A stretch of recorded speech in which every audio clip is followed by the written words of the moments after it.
Doctor साहब, TB सिर्फ गरीबों को होती है ना? टीबी मतलब लाइफ खत्म हो गया?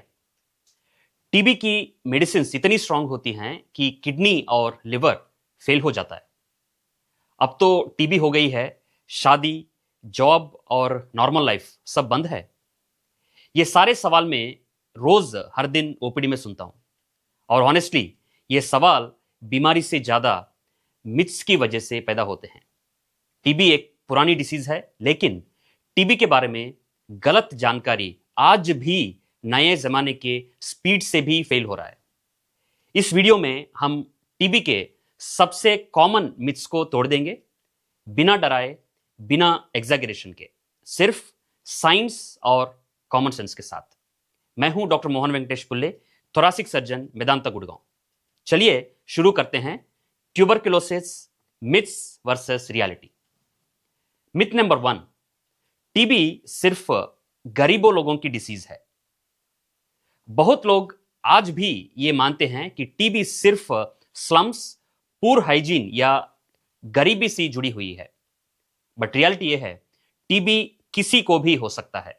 गरीब, middle class, rich, doctor, engineer, student, कोई भी। टीबी हवा से स्प्रेड होती है, लाइफस्टाइल या इनकम से नहीं। आज की टाइम में stress, poor immunity, diabetes, smoking और लेट डायग्नोसिस, ये सब टीबी का रिस्क को बढ़ा देते हैं। इनको पैसा नहीं बचाता। मिथ नंबर 2, टीबी मतलब जिंदगी भर की प्रॉब्लम। सच ये है, टीबी का नाम सुनते ही लोग सोच लेते हैं अब तो पूरी लाइफ मेडिसिन चलेंगे। बट रियलिटी ये है, टीबी कंप्लीटली क्यूरेबल डिसीज है।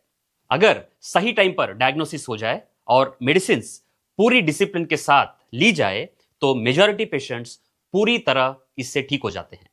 प्रॉब्लम टीबी से नहीं होती, प्रॉब्लम होती है लेट डायग्नोसिस, बीच में ट्रीटमेंट को छोड़ देना, इरेगुलरली मेडिसिन लेना, इनकी वजह से होती है। मिथ नंबर 3, टीबी की मेडिसिन बहुत डेंजरस होते हैं। यह मिथ बहुत कॉमन है। डॉक्टर, मेडिसिन से लिवर खराब हो जाता है, किडनी फेल हो जाता है।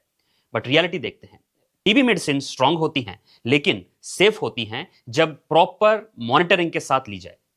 डॉक्टर्स रेगुलरली ब्लड टेस्ट करते हैं, लिवर फंक्शन मॉनिटर करते हैं, डोज को एडजस्ट करते हैं। टीबी मेडिसिन का रिस्क टीबी डिसीज की रिस्क से बहुत कम है। टीबी का ट्रीटमेंट डिले करना ज्यादा डेंजरस है मेडिसिन से भी। मिथ 4, टीबी सिर्फ लंग की डिसीज है। बहुत लोग मानते हैं कि टीबी मतलब सिर्फ खांसी और लंग्स की प्रॉब्लम। बट रियलिटी यह है, टीबी पूरे बॉडी को इफेक्ट कर सकता है। टीबी हो सकता है लिम्फ नोड्स में, स्पाइन में, ब्रेन में, एब्डोमेन में, किडनीज में। इसलिए कभी कभी टीबी बिना खांसी के भी होती है, सिर्फ बुखार, वेट लॉस और पेन के साथ भी। मिथ नंबर 5, टीबी पेशेंट को आइसोलेट करना चाहिए। टीबी का डायग्नोसिस होते ही फैमिली मेंबर्स में डर बैठ जाता है, अलग रूम, अलग बर्तन और अलग बेड। बट रियलिटी यह है, टीबी पेशेंट प्रॉपर ट्रीटमेंट शुरू होने के 2-3 हफ्ते के बाद कंटेजियस नहीं रहता है। नॉर्मल प्रिकॉशंस काफी होती हैं।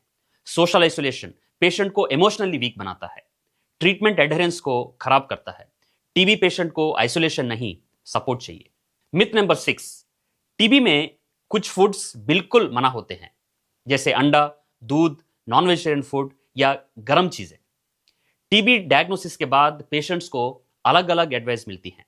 एग्स मत खाओ, मिल्क से बलगम बन जाता है, नॉन वेजिटेरियन फूड से टीबी फैल जाता है, गर्म चीजें इन्फेक्शंस बढ़ा देते हैं। बट रियलिटी चेक ये है, टीबी का बैक्टीरिया खाने से नहीं बढ़ता और टीबी का ट्रीटमेंट न्यूट्रिशन के बिना कंप्लीट नहीं होता। टीबी एक ऐसी डिसीज है जो बॉडी को अंदर से वीक करती है, जैसे weight loss, muscle loss, low immunity के थ्रू। इस स्टेज पर बॉडी को ज्यादा प्रोटीन और कैलोरीज और माइक्रो न्यूट्रिएंट्स की जरूरत होती है, कम नहीं। Eggs, milk, dal, paneer, fruits and vegetables, ये सब रिकवरी की पिलर्स होते हैं। सिर्फ वही चीजें अवॉइड करनी चाहिए जो आपको पर्सनली सूट ना करें या डॉक्टर ने किसी स्पेसिफिक रीजन से मना किया हो। याद रखिए, टीबी मेडिसिन बैक्टीरिया को मारते हैं और फूड बॉडी को वापस स्ट्रांग बनाता है। दोनों का रोल अलग है, लेकिन इक्वली इंपॉर्टेंट है। मिथ नंबर 7, टीबी ठीक हो गई फिर भी सर्जरी क्यों बता रहे हो? यह सवाल बहुत लॉजिकल है। पेशेंट्स कहते हैं डॉक्टर टीबी तो क्यूर हो गई है, अब सर्जरी क्यों? कभी कभी टीबी के बाद बैक्टीरिया तो खत्म हो जाते हैं लेकिन लंग का डैमेज रह जाता है। इस डैमेज को हम कहते हैं पोस्ट टीबी सीक्वेले। इसमें हो सकता है डेस्ट्रॉयड लंग, इसका मतलब पूरा फेफड़ा खत्म हो गई, परसिस्टेंट कैविटीज, पोस्ट टीबी ब्रोंकिक्टेसिस और रिकरेंट ब्लड इन कफ, खांसी में बार बार खून आना, और कुछ केसेस में कुछ लंग की सेगमेंट्स नॉन फंक्शनल हो जाते हैं। ऐसे केसेस में टीबी का ट्रीटमेंट नहीं होती, बल्कि टीबी के बाद बची हुई प्रॉब्लम का सॉल्यूशन होती है। सर्जरी का गोल होता है उस डैमेज्ड हिस्सा को निकालना जो बार बार इंफेक्शन, ब्लीडिंग या ब्रेथलेसनेस क्रिएट कर रहा है, ताकि बाकी हेल्दी लंग जो है वो बचाया जा सके। अब myth number 8, post TB surgery बहुत रिस्की होती है क्या? यह डर भी कॉमन है क्योंकि लोग पुरानी ओपन चेस्ट सर्जरी को याद करते हैं। रियलिटी यह है, हां, post TB lungs technically challenging होते हैं, लेकिन आज की टाइम में सर्जरी काफी सेफ हो चुकी है, स्पेशली जब सही पेशेंट सिलेक्शन और मॉडर्न टेक्निक्स यूज की जाए, ये सर्जरी बहुत सेफ होती है। आज ज्यादातर पोस्ट टीबी सर्जरीज वैट्स यानी की होल सर्जरी या रोबोटिक थोरासिक सर्जरी के थ्रू हम करते हैं, जिसमें चेस्ट को पूरी तरह खोलना नहीं पड़ता। सर्जरी के बाद पेन कम होता है, रिकवरी फास्ट होता है और रिस्क जो है वो कम होता है। रिस्क सर्जरी का नहीं है, लेट डिसीजन और नेग्लेक्टेड डिसीज का होता है। जितनी देर हम वेट करते हैं उतना लंग और डैमेज होता जाता है।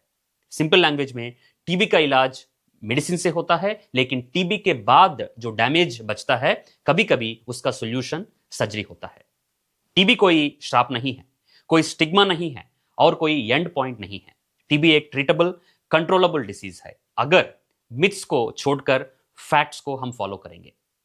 टीबी से ज्यादा डेंजरस होती है डिले, डिनायल और डिसकंटिन्यूएशन ऑफ ट्रीटमेंट। अगर आप या आपकी कोई टीबी से गुजर रहा है तो याद रखिए, डिसीज से नहीं, इग्नोरेंस से लड़ना जरूरी है। मैं हूं डॉक्टर मोहन वेंकटेश पुल्ले। अगर यह वीडियो आपको इंफॉर्मेटिव लगा तो प्लीज लाइक करें, शेयर करें और चैनल को सब्सक्राइब करें। हो सकता है आपका एक शेयर किसी की सही टाइम पर सही ट्रीटमेंट तक पहुंचा दे।